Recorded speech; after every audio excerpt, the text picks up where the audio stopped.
Okay, so now that I've shown you what I've been up to lately, right? Now it's 10:27 a.m. I'm supposed to have at least one more route left for my day, but if I don't, then it's cool. There's other things that I probably should do that I'm pretty sure they don't want me doing, but I gotta do it anyway, right? Because this is God in my life, and whether they like it or not, or I like it or not, it just has to happen, right? Technically, I'm just talking about doing some grocery shopping, probably saving some money to give to my mother. You know, I gave, I pulled out after, like, when I went to the 7-Eleven earlier today, I pulled out like $10, like cash back $10, right? Then when I went to make a delivery over at over on Water Street, there was this homeless guy just sitting outside like one of these like real lavish, expensive buildings, right? So then, in my mind, I started training myself to think otherwise, right? Now I'm starting to imagine like every single like homeless person or drug addict or alcoholic or whatever. Every time I look at them, now I'm thinking to myself, I wonder if they were targeted before they became the person that they are now. I wonder if they were basically manipulated through radio frequencies to become a lesser version of who they should have became as they got older. And because, I mean, when you really get down to the nitty gritty of all these things, I mean, you got to remember, people are being manipulated since the day they were born, probably even while they're still in the womb. You know, their cognitive development, their everything about them is being like molecularly and anatomically changed instead of them actually, developing to be the person that they should be, right? Now, they have been like increasing their tactics against me harder and harder. Not necessarily the more overt stuff, just more electronic stuff. So I'm getting a lot more frequency attacks. I'm getting a lot more non-kinetic energy concussions. Well, at least they're not, I don't really know if they're concussions per se, but they're more like non-kinetic energy blows to the head, or to the brain rather, I'll say to the brain. Then, what else? And then, like, it's just so interesting.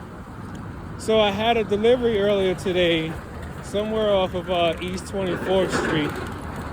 And there was two women at the, I need to get a GoPro, just so, like, if I get a GoPro, I could just start recording how, like, different doormen and receptionists probably say certain things as I'm walking away, because they always tend to say things as I'm walking away. But then the other thing, what I want to do is I want to make sure I have recorded verifications that it's not V2K, but it's actually them physically with the vibrations of their own voice in the environment, them saying what they're saying, right? This is how you defeat the whole aspect of the misdiagnosis of schizophrenia. Because if a microphone can pick up them actually verbally and physically saying what they're saying, then I mean, shit. Do you know how many like medical lawsuits is probably out there right now? Anyway,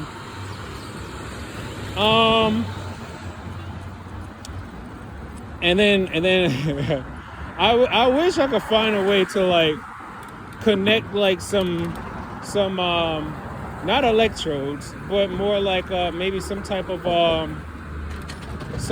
like sensors or something connected to like where my auditory cortex is, and have a cord trail from the brain to like a recording device, because I kid you not, I actually rather begin to. Some days I actually enjoy hearing them speak, because a lot of times they give me information more than they actually realize. They give me a lot more information than they ever realized through the V2K, or what some technical tech heads may want to know is synthetic telepathy, artificial telepathy, because V2K always kind of sounds a little too much for some people. So if you say artificial telepathy or synthetic telepathy, or what's the other word, acoustic, not acoustic heterodyne, but it's like acoustic something, I forgot. But anyway, so and in that delivery over by East 24th, right? I go in, I'm like, good morning, ladies. They're like, good morning. I'm like, I have a delivery for so and so on, this and that floor. And it's like, okay, go ahead. And as I'm walking away, I hear one of the ladies go, he's so kind to be so disrespectful. And I'm like, and the funny thing is, in my head, right, I don't believe I'm a disrespectful person. I believe what it is really is that people who have found it to be normal to disrespect others, people who basically have a normalcy in doing harm to others, and a normalcy in being deceived into thinking they're doing something good for the, let's just say, for the better good of society, or for the entirety of society. And you gotta always remember, the devil is a liar, and nobody is greater than the devil at deceiving, right? So if all these people are being told that, like, you're doing this for your country, you're doing this to better society, you're doing this to, save people's lives, or we're going to help you have a better life if you do this. You got to remember, even in the movie The Wishmaster, right? The Wishmaster, the first thing the Wishmaster would do, the Wishmaster would go after people who are in what? Either destitute situations, or the Wishmaster would go after people who seem like they're at these like vibrational energy points where, like, they would be more than inclined. They're already at a more than inclined position to want to make a wish from anybody who can help them take away something that they don't want to continue to experience anymore.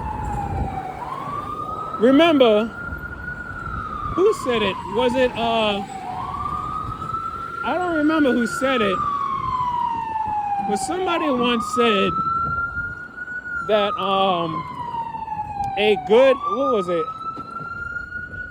A good, what was it? I think it was something along the lines like a good calamity or a good catastrophe. Something about wasting the moment to be able to capitalize on a catastrophic event or something like that, And then you also got the idea where some believe that you can create a terrible situation for many to experience, and then after you create it, and then you watch all the people go into dismay, and people, begin to panic and basically start to find themselves in moments of desperation.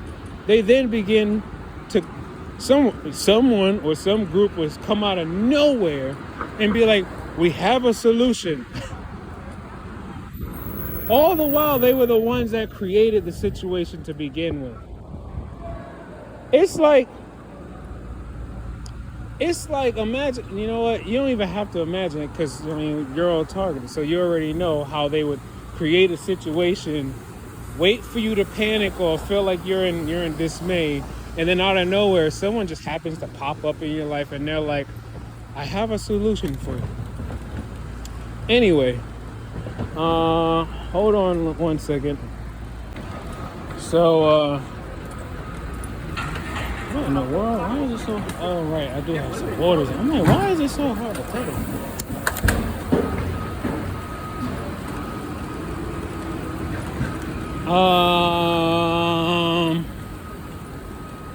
I don't remember where I was at, but anyway, so I wanted to like really speak on the information I showed you about the nano robots and how they can just like how they can be used for so many different things, right?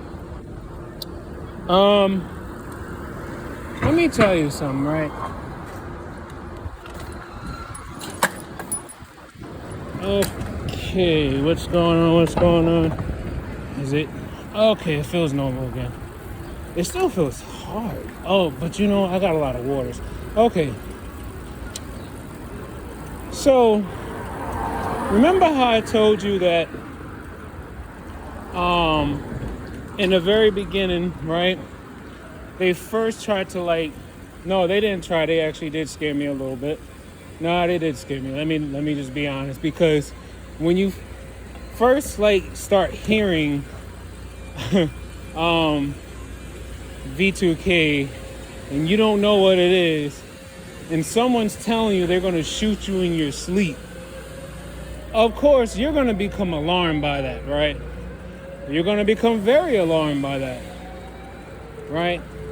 Then once I came to realize that it was actually people using some type of device, I didn't know how they were doing it, to basically project their thoughts into my mind, I was like, okay, I'm not gonna lie, I really hate when I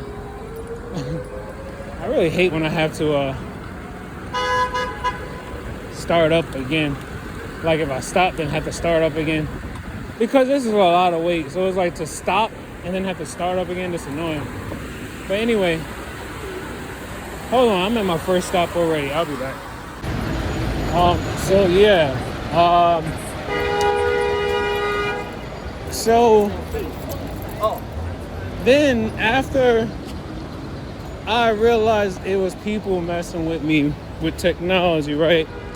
Then I told myself, I was like, all right, I'm gonna go to a hospital. Maybe they can do an X-ray or MRI.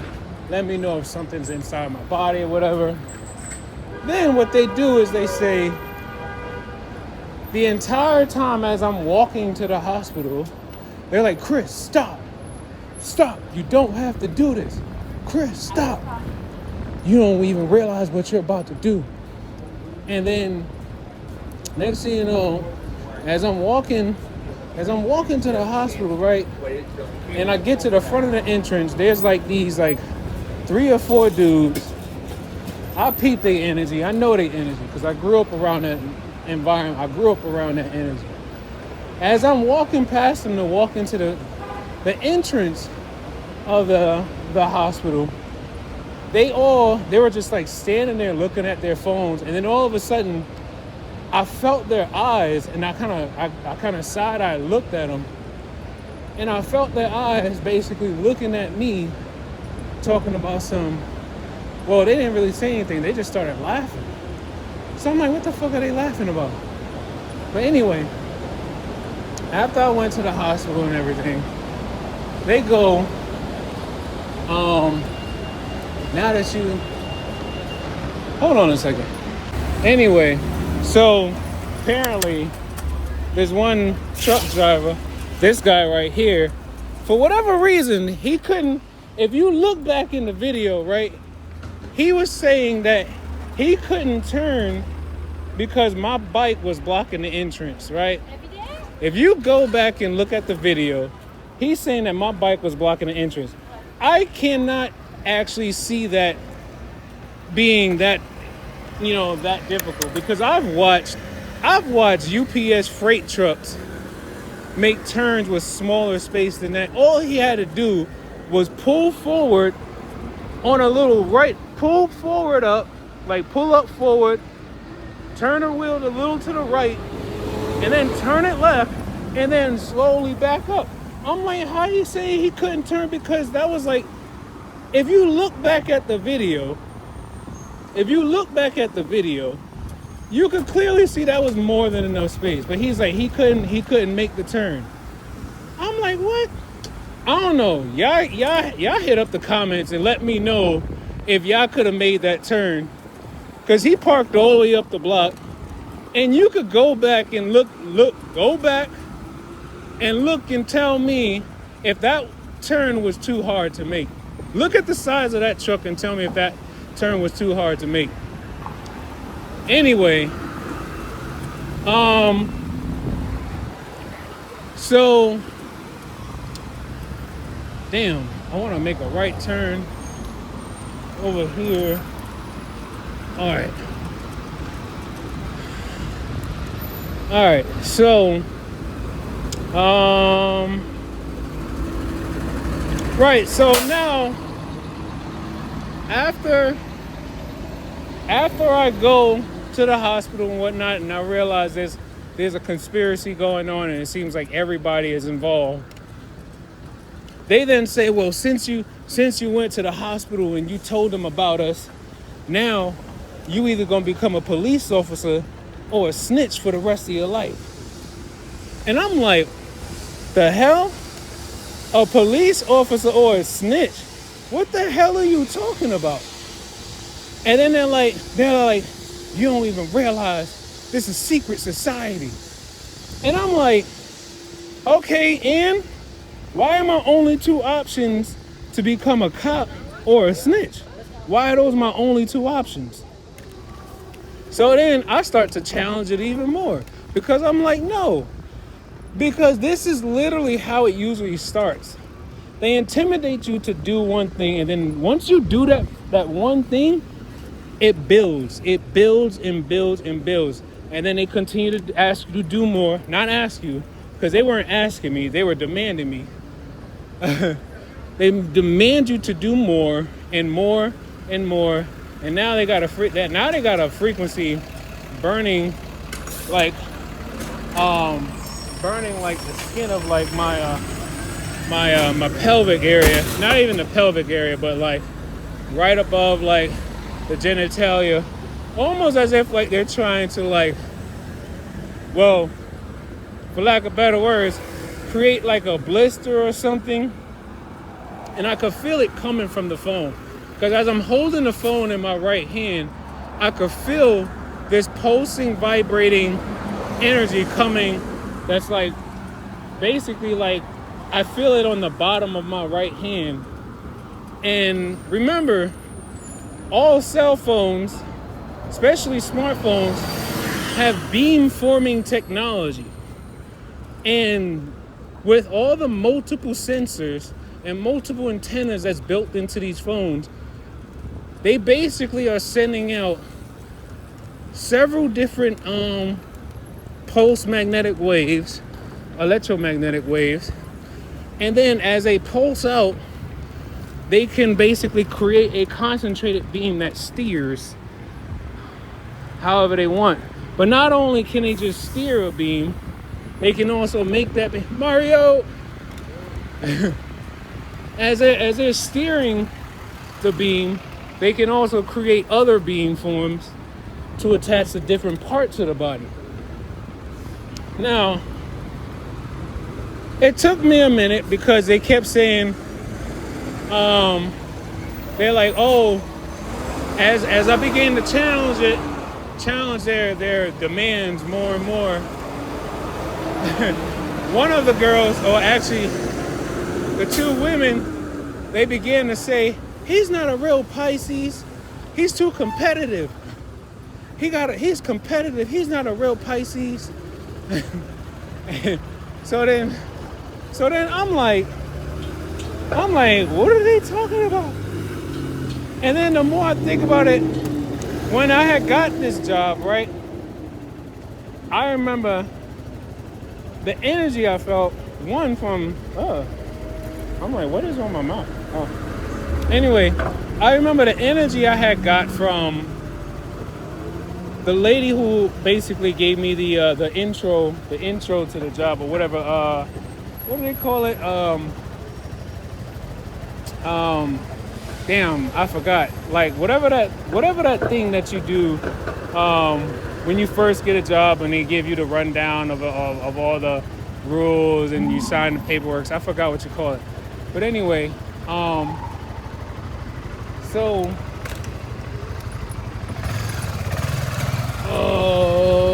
okay. So, and I remember the energy she was giving me.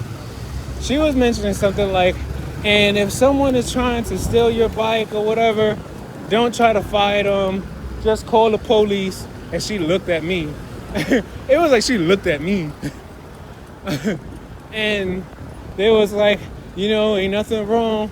We're just, da-da-da. I forgot all the stuff that she was saying. But anyway, then when I got to one place, right? When I got to one place to start doing my first deliveries or whatever, all of a sudden,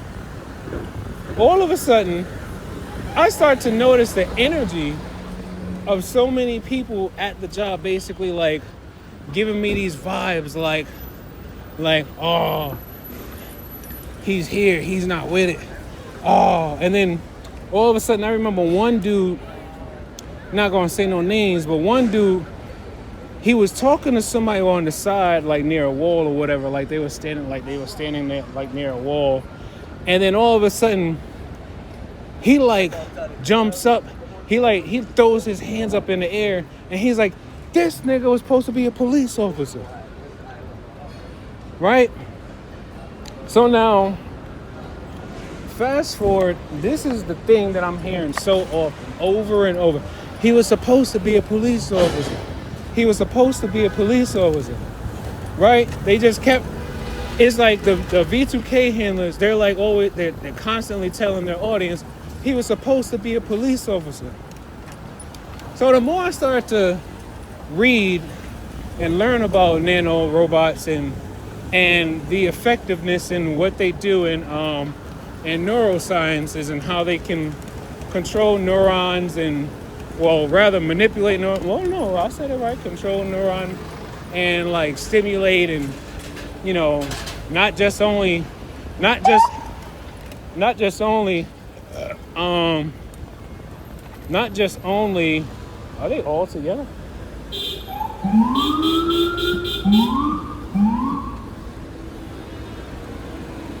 Oh, I think they're all together. Right, that makes sense. Okay, yeah, they're not gonna break that. Let me see. I'll come this way. You're not a part of it, I don't think.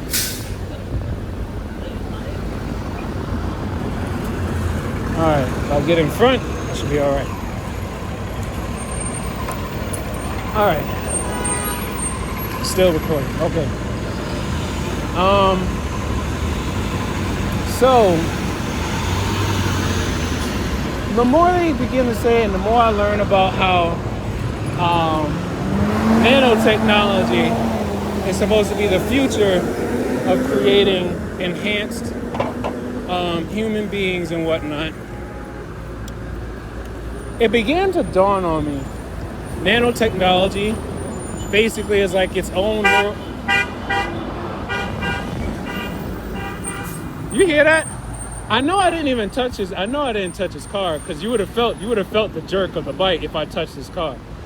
Anyway, but you could tell by that particular horn honk. I know it's so familiar. I've heard that horn honk since the very beginning of my targeting. That was one of the most familiar horn honks that I used to hear, especially in my first apartment by myself. That's like their signature horn honk. I don't know what the fuck it means. But that's like a signature horn honk for them. Anyway, so the more I start to learn about nanotech and everything, all of a sudden I had this thought come into mind, right? This thought, it just popped into my head today. While I was packing up my route, all of a sudden it just dawned on me. Robocop. And let me tell you, the crazy thing was, once I said it to myself, but I said like I spoke it out loud, but I was saying it to myself because I was like, it felt like a eureka moment, like Robocop. And then all of a sudden, one of my coworkers, he goes, "I told you so." And I don't even remember what we were talking about, but it was just so strange that he said that at the very exact moment, or like just a millisecond right after I said Robocop out loud. And he goes, "I told you so." So now I'm thinking to myself, I'm like, I'm not saying he could be with it or whatever, but I mean, I don't put it past nobody, right? But anyway, yo, I wish my camera could actually detect or just like show like who like if it could detect specific radio frequencies or something like that, or if I had the app that basically shows who is who and who is a part of what. I wish I did. But anyway, so yeah, this tech is basically creating people or turning people into whatever they want that individual to be. And as often as I hear them say through the synthetic telepathy, he has no respect for people's property. Not necessarily talking about some physical object that I'm actually holding in my hand or controlling or whatever. I believe they're mostly referring to me or other people who also have this nanotech in their body, right? They're always saying that he has no respect for other people's property. Property.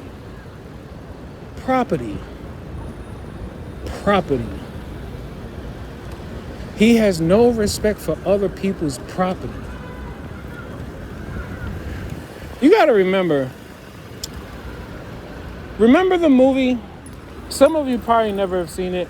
This is like one of those old school like vintage not vintage, but kind of like a Keanu Reeves like classic. 1995, he did this movie called Johnny Mnemothic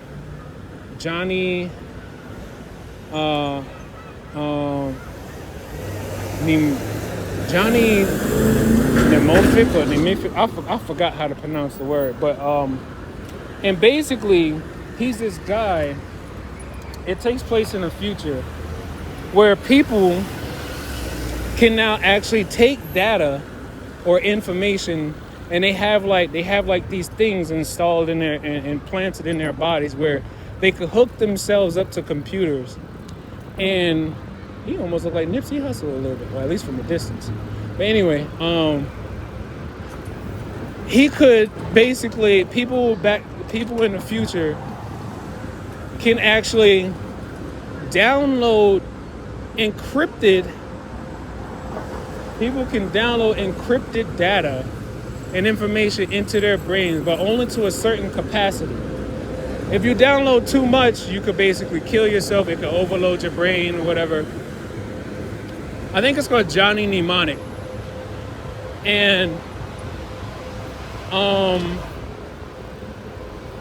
it's as interesting as it sounds, when you think about what nanorobots are actually capable of, they literally are like little tiny computers that hold information, right?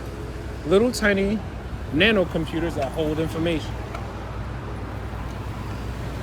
We all have them in us. Whether you want to believe it or not, you have nano robots in you too. The only way you would really know is if you were to actually do let's say the radiation detox salt bath, or if you were to make the anti-nano nanobot bucket that's featured in the Tony Pentalaresco's Herbs Plus Beadwork YouTube channel, where you actually can draw out these little these little conductive and reflective nanoparticles from out your system, and you'll see them form like a cloudy white like layer on the surface of the water. Now, I'm gonna tell you this. Damn, he would come this way. All right, luckily I got space over here. I can't be too mad because I be doing the same thing. I really do. I could never really be too mad when I see like another biker or whatever come up the wrong way, because I do it too, you know. That's all, and that's in the interest of fairness. Anyway,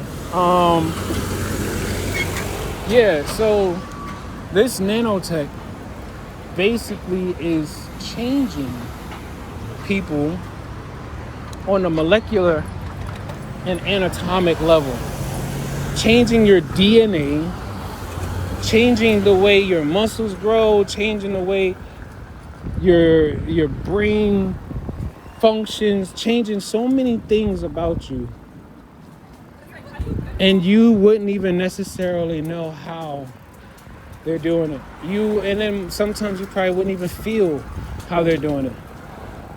You know, my girl, she told me when I was sleeping last night, I was like twitching, and like my leg was twitching, and you know, like I was showing signs, like, I don't know, almost as if like something was happening from a neural perspective, or a neural aspect.